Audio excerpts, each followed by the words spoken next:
Beware of the Frog by Eugene Mathena. There is a small town located deep in the mountains of West Virginia called Paradise. From a distance, you would think this little town is a paradise, but this paradise has a major flaw. Lots of young people have come up missing in Paradise, especially on the south end. Everybody still goes on with their lives as if nothing has ever happened. Mr. Crowder owns his sports store on the main street. Everyone knows him, and he knows his customers. The friendly postmaster Leon knows everyone by name, and they know him. Mr. Abel's wife goes to Mr. Crockett's house when he goes to work every morning. Even though Mr. Crockett isn't always at work, sometimes he has been seen with Mr. Crowder's wife when Mr. Crowder is running the store. Everyone knows everybody's business in Paradise. But Thomas Avenue in the south end of Paradise has a strange little secret. It has a deadly little secret. Most of the people who live on Thomas Avenue seem normal. Actually, it seems like a place out of a dream. The street is full of young people who get out and play after school. You can hear children laughing at night long after dark. All of the houses have the same kind of fences with the same style, but there is one house that belongs to an elderly couple that stands out. It is a small yellow house with a chain-link fence instead of the regular white picket fence like the other houses on the street. Everyone has a dog as a pet with a warning sign posted in front of their house that reads, "Beware of the dog." Except for the elderly couple that occupies the yellow house. They have a large sign in their yard that says, "Beware of the frog." Most of the kids that live on Thomas Avenue are well-behaved kids and listen to what they are told, except for Bubba and Betty. Bubba is the neighborhood tough guy and Betty is his sidekick. She always tells him what a strong man he is because of his tough guy antics. Everything he does, no matter who it may hurt, Betty tells him it's okay. Our story begins when Bubba and Betty were walking home one night from the high school sock hop.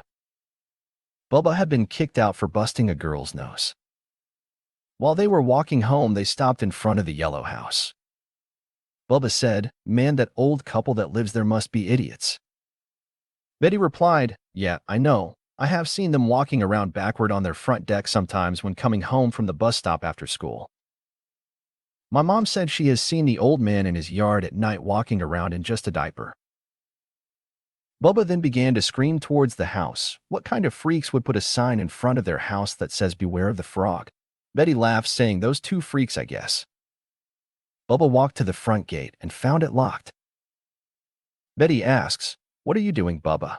Bubba, being mean, replies, "I'm going to get in there and tear down that stupid sign." He again begins yelling at the yellow house, "You bunch of freaks, there are over 50 houses on this street, and they all have a beware of dog sign in front of them, but you two geezers, you have a beware of frog sign?" Bubba grabs the gate and begins shaking it. Betty, feeling anxious, pleaded with him, almost begging, "Please don't go in there, Bubba. Anything you want to do is fine with me, but don't go hurting that old couple or tearing down their sign." Bubba doesn't listen, and hopping over the fence, he walks toward the yellow house and picks up a rock, throws it, and breaks out the front window, yelling, "Where is your frog? I want to see your little frog."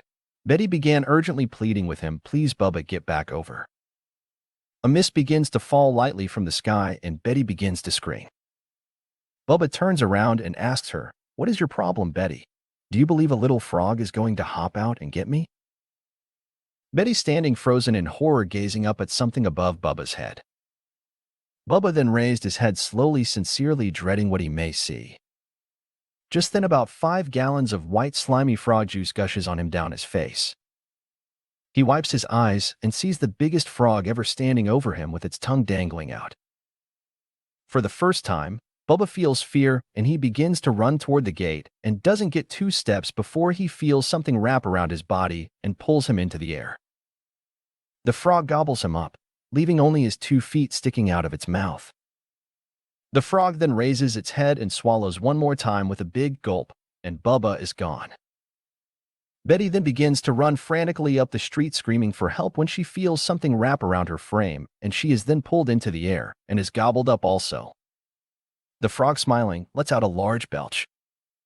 At least Bubba and Betty are together again, for a little while anyway.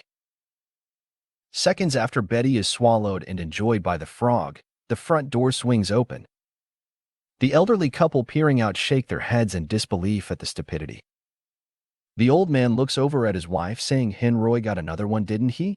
His wife, shaking her head, replies, "No, dear, he got two this time." Smiling at her, he says, "Stupid kids these days, they just won't heed to the warning, will they?" The old couple, grinning, look at their pet frog and say, "Good boy, Henroy, good boy."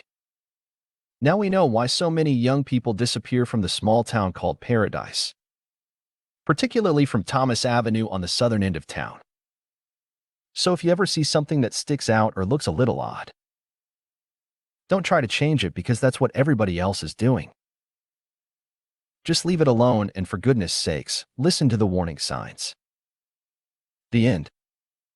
2010 by Eugene Mathena. May not be used or distributed in any form without express written permission from the owner. Sharing is always permitted though.